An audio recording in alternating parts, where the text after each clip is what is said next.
아들 부부한테 50억짜리를 줘버렸어요. 그리고 25억이 세금이에요. 그렇죠. 취득세까지, 예. 예, 취득세까지 27억이에요. 예. 그럼 깜짝 놀랐어요. 그래서 왜 이렇게 주시냐고 그랬더니 예. 요즘 이제 상담 받으시는 것 중에 좀 네. 사례 수로 보면은 제일 많은 게 어떤 상담이에요? 사전증여예요. 사전증여. 네. 아, 주로 어떤 내용들인가요? 그럼? 사실은 이제 물론 이제 부동산에 대한 불안감들이 좀 많으신 것 같아요. 최근에. 네. 어쨌든 이재명 정부 들어와서 대통령께서는 후보 시절부터 네. 세법으로 부동산 가격을 잡지 않겠다고 공언을 하셨는데 네. 가격은 올라가는데 그렇죠. 그다음에 지난번에 뭐 지금 그 대출 규제 가지고 이거 맛보기라고 그랬잖아요. 네. 이게 뭔가 숨겨진 게 있는 것 같다는 느낌이잖아요. 저희들이 시행령에다가 네. 사실은 그런 재량권을 너무 가하게 주는 거는 우리 조세 법률주의에 어긋납니다. 그렇겠죠. 네, 예, 제일 법률. 중요한 과세표준과 세율은 네네. 국회 제정한 법에 의해서 하도록 돼 있는데 결과적으로 세율을 올린 거나 똑같은 효과잖아요. 똑같죠. 예, 그런 그거를 국가에다가 시행령에다 위임을 해놓으면 사실은 너무 폭이 크잖아요. 60%부터 90%면 30% 올라가면 아니 보통은 20% 올라가면 그게 효과가 40% 생기거든요. 배 생기거든요. 아, 오히려. 예. 오히려 왜냐하면 과세 누진율이 또 올라가 버리기 때문에 누진이 올라가는. 그렇습니다. 세부담은 2배 늘어나요. 좀 단순하게 좀 20% 예, 그런 거 아니고 30% 올리면 아니구나. 60% 올라가 버립니다. 60% 예, 올라가요. 예. 예, 그래서 이제 거기서부터 올리기도 전에 이미 예, 6월 3일 이후부터 막 사람들 불안해 하더라고요. 맞아요. 예, 그다음에 과연 다주택자 중과세 규정은 내년 5월 9일까지 유예를 하고 끝나면 이것도 연장을 할 건지 그러니까 또 세법 안 실행할 받고 건지 그냥 예, 그냥 실행하면 그냥 안 그냥 받고 오는 되는 거예요. 거잖아요. 예. 예, 유예를 그냥 철회하는 거니까 유예가 끝나는 거니까 바꾼 건 지금 아니죠. 취득세도 다주택자는 중과 규정 그냥 가는 거잖아요. 그거는 처음부터 민주당에서는 반대를 했으니까. 예, 그러나 저희들이 보는 관점에서는 정부라는 것은 똑같은 정부지 네. 민주당 정부든 국민의힘 정부든 네. 국민과 약속은 지키는 것이 맞습니다. 그렇죠. 국민들 그 믿고 했는데 그걸 안 지켜주면 어떡합니까? 그러면 차라리 발표를 하기 전에 그렇죠, 예, 그렇죠. 그건 합의를 해서 뭐 해소가 해야 되고 그때 당시에 행정부가 그걸 발표를 했으면 네. 예, 국회에서 그걸 동의를 해줘야 맞는 거죠. 네. 야당 여당을 떠나서 그거는 국민과 약속이기 때문에 굉장히 중요한 거예요. 그 신뢰를 깨버리니까 요즘에 임대주택 지금 6년 단기로 줄여놨잖아요. 네. 지금 누가 믿습니까 그거? 또 임대주택 뒤통수 하냐고요 누가? 또 뒤통수 맞을까 봐 또 뒤통수 겁이 안 하는 거예요. 가입시켜놓고 또 폐지시켜버렸잖아요. 아파트 정부에서 같은 제일 중요한 거는 어떻게 보면 정책 중에 제일 중요한 게 신뢰인데 신뢰죠. 신뢰를 잃어버리면 어떻게 됩니까? 무슨 뭐가 먹히겠어요. 맞아요. 그런 그 정책을 펴는 것 보면은 공무원들 일하는 자세가 너무 화가 나요. 국민들하고 장난치는 것도 아니고 뭘 국민들하고 뭡니까 이거를. 또 사전증여 이제 불안감 때문에 말씀하셨는데 네. 그럼 보통 어떤 게 보통 사전증여를 하시나요? 보통 뭐 예를 들어서 5억 가득 아파트 샀는데 지금 40억 가요? 그렇죠. 그럼 1주택자 아니면 네. 세금이 보통 11억, 10억 나와버려요. 양도를 하면 11억, 10억 나오니까 그렇죠. 그럴 바에는 네. 차라리 자녀들한테 증여를 해본다는 거지. 증여면 증여세가 그 정도 나오거든요. 네. 그럼 양도세 낼 돈으로 증여세 내버리고 아, 얘들한테 어차피 물려준다는 똑같으니까. 지금 현재 강남에 재개발, 재건축 대기 물량들 있잖아요. 맞아요. 그러면 지금 40억 한데 지금 또 오를 것 같거든요. 지금 재건축 되고 나면 더 오르겠지. 더 오르죠. 네. 그럼 60억, 70억 예상된단 말이에요. 네. 근데 팔아버리면 이 뒤에 것이 날아가 버리잖아요. 네. 그러면 차라리 증여를 하고 난 다음에 그 가치 상승분에 대해서는 네. 자녀들한테 넘겨줄 수가 있다는 말이죠. 아, 세금이 내긴 내는데 예. 나중에 올라갈 것들을 미리 그냥 그렇습니다. 더 많이 낼 것 같으니까. 그러니까 양도세를 예. 내는 본인이 차라리 증여세를 내고 예. 물려줘 본다 이거죠. 그게 산수 계산이 그렇게 되는 거네요. 그렇죠. 진짜. 예. 그러니까 지금 현재 이제 증여세가 세고 증여에 따른 중과세도 세금이 센데 네. 지금 양도 차익이 너무 커졌기 때문에 양도세가 또 너무 커요. 네. 예. 그러다 보니까 이게를 예, 지금 가치 상승은 예상되는데 그렇죠. 그러면 그 좀 처분을 못 하고 그다음에 본인이 갖고 있으면은 고스란히 다주택자가 돼가지고 종부세도 힘들고 맞아요. 상속세가 또 해결이 안 되거든요. 네네. 지금 강남 아파트 뭐 60억, 70억 두 채 가져버리면 100억대가 넘어가 버리지 않습니까? 맞습니다. 그 자산가들이 지금 예, 저는 깜짝 놀랐어요. 또 50억 갖고 계신 분이 기존에 증여를 해가지고 50% 세율관에 가 있는데 아들 부부한테 50억짜리를 줘버렸어요. 그리고 25억이 세금이에요. 그렇죠. 취득세까지, 예. 예, 취득세까지 27억이에요. 네. 그럼 깜짝 놀랐어요. 그래서 왜 이렇게 주시냐고 그랬더니 아니 그 지금 재개발 재건축돼서 입주하면 지금 입주 전이거든요. 네. 지금 준공 전에 줄 때는 증여는 오히려 준공 전에 줘야 됩니다. 예, 네네. 이거는 또 예. 재개발 재건축료는 예. 준공이 떨어지면은 가치 평가가 늘어나요. 다시 감정평가를 다시 하는 거죠. 네네 늘어날 가격도 늘어날 뿐더러 취득세가 중과세 대상이 또 될 수도 있어요. 그렇죠. 증여에 따른 부분이. 네네네. 그래서 준공 전해줘야 되는데 네네. 50억짜리를 그냥 지금 줘버리더라니까요. 아. 27억을 세금 내게 만들고 어. 예, 대신 아들은 16억짜리 아파트 팔아서 네. 그걸로 증여세를 내는 거예요. 그래서 제가 세금 내는 거 보고 내가 깜짝 옛날에는 5억 증여세만 나와도 막 덜덜덜 떨었는데 지금은 15억, 20억 알기로 우습게 알아가지고 우습게 한다고 해도 그걸 부담을 하도 실행을 하신다는 겁니다. 그럼 자산가들은 어차피 상속세 50% 내야 되잖아요. 네. 어차피. 어차피. 그것도 근데 가치가 상승된 상태에서 내야 되잖아요. 그렇죠, 그렇죠. 그럴 바에는 지금 돈 올리기 전에 예, 주겠다는 것이 예. 그럼 사전 증여가 일단 1등이고 네. 두 번째로 많은 건 뭐가 있을까요? 이제 사실은 요즘에 그 법인 가족법인이라 해서 가족법인. 오. 예 그쪽으로 이제 많이 활용을 하고 네. 거기서 한 걸음 더 나가서 특정법인이라는 게 또 있어요. 특정법인은 뭐예요? 특정법이라는 거는 이제 부모님이 갖고 있는 부동산이라든지 법인의 주식을 지분을 개인으로 받아가면은 이제 제한이 많거든요.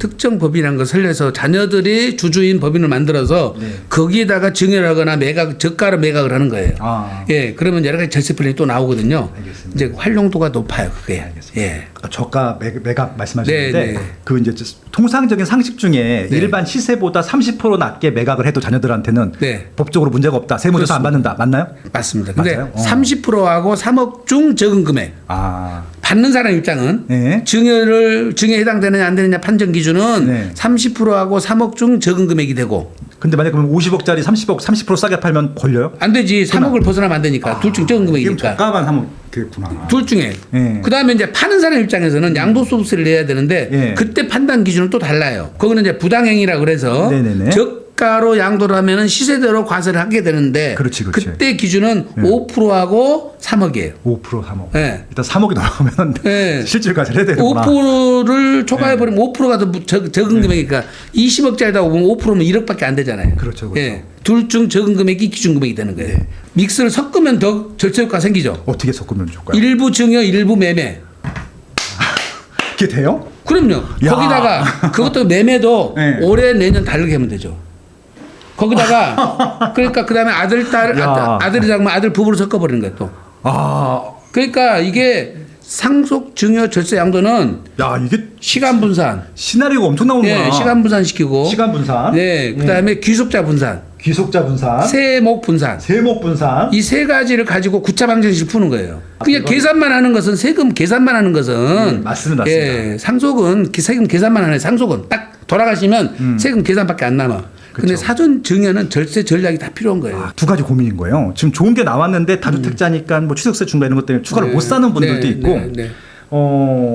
지금 그냥 결국 때문에 또 이게 또 팔아도 양도세 때 중과 또 이런 것들도 있어서 예. 매도를 또 이렇게 미는 사람도 있고, 예. 그런데 대표님 보시기에 예. 이 다주택자들은 좀 주택수를 정리하는 게 나을까요? 아니면 좀 갖고 하는 게 나을까요?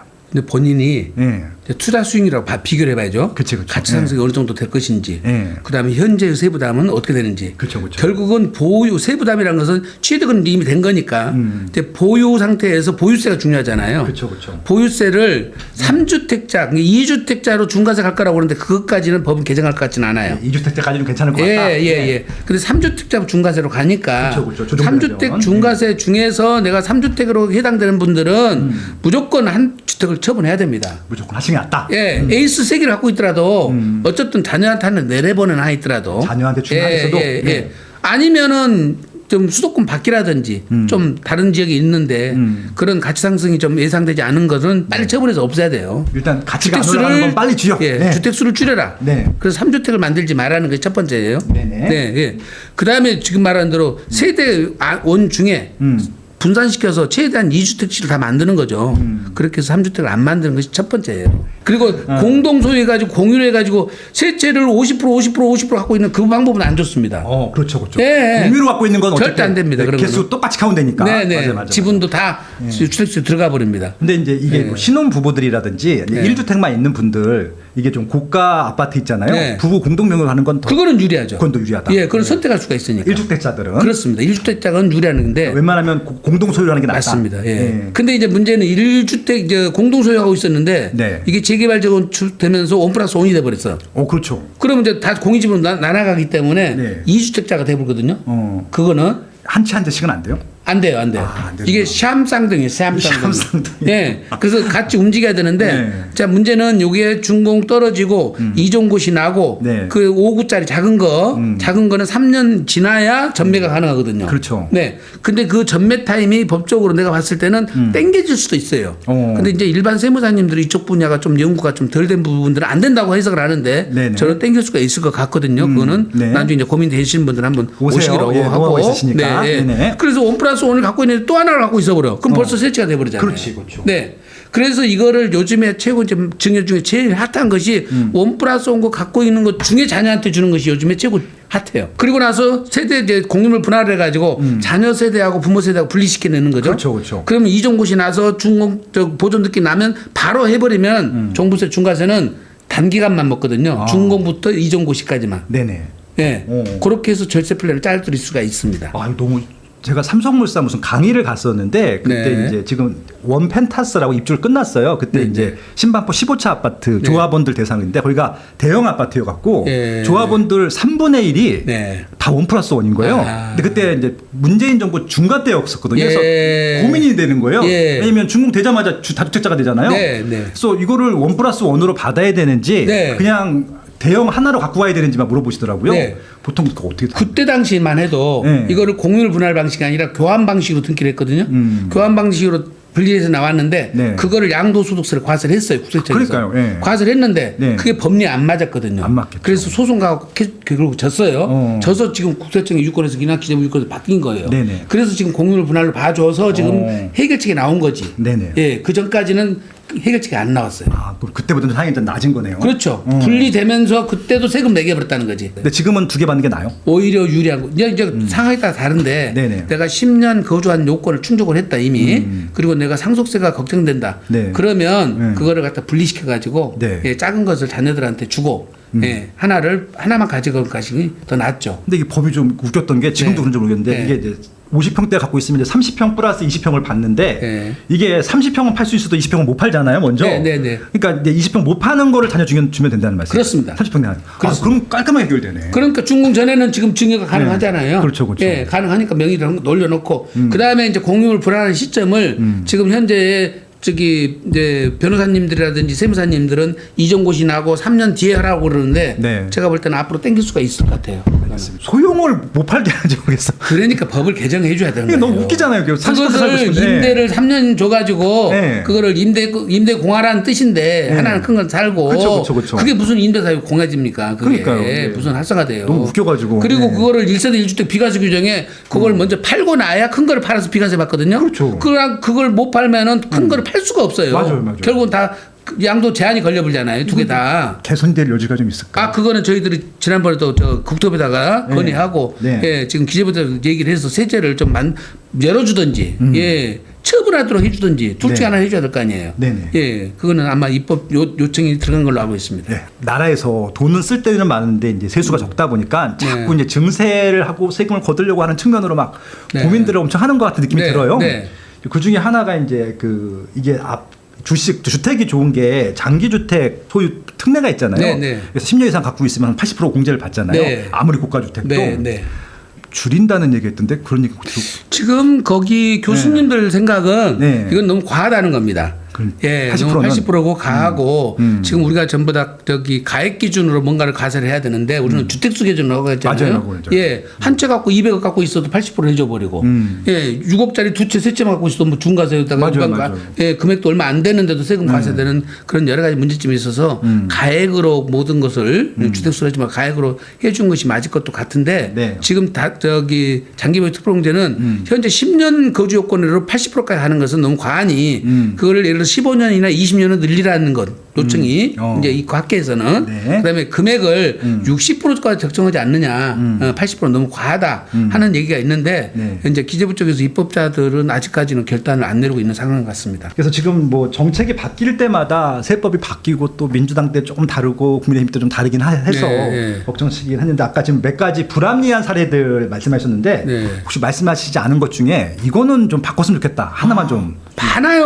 너무 많지. 너무 예. 많은데 예. 지금 예를 들어서 이런 있는 거예요. 30년 갖고 있는 땅에다가 예. 집을 지었어요. 예, 30년 땅. 예. 예. 그래가지고 집을 지었는데 9개월 만에 팔았어. 9개월 만에 팔았어. 그러면 1년 미만 주택 보유는 70%거든요, 세율이. 그렇죠. 단기 양도라고 해서. 단기 양도 중과. 예. 네.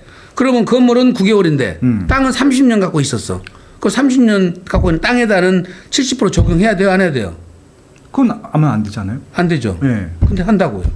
아, 일체를 보는구나, 주택이나. 한채로 받습니다. 일체를 보는구나. 예.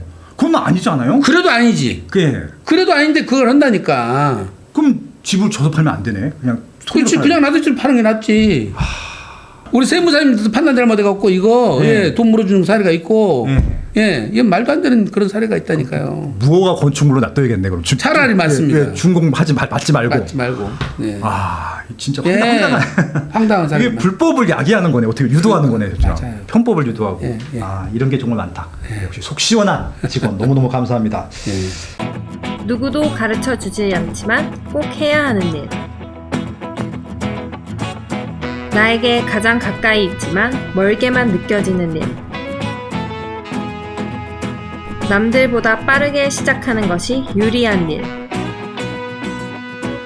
내가 하고 있는 일은 내 집 마련과 투자입니다. 교통망, 상가, 입지, 세금, 청약. 나는 이 모든 일을 스마트 튜브 경제 아카데미에서 시작하고 있습니다. 스마트 튜브 경제 아카데미.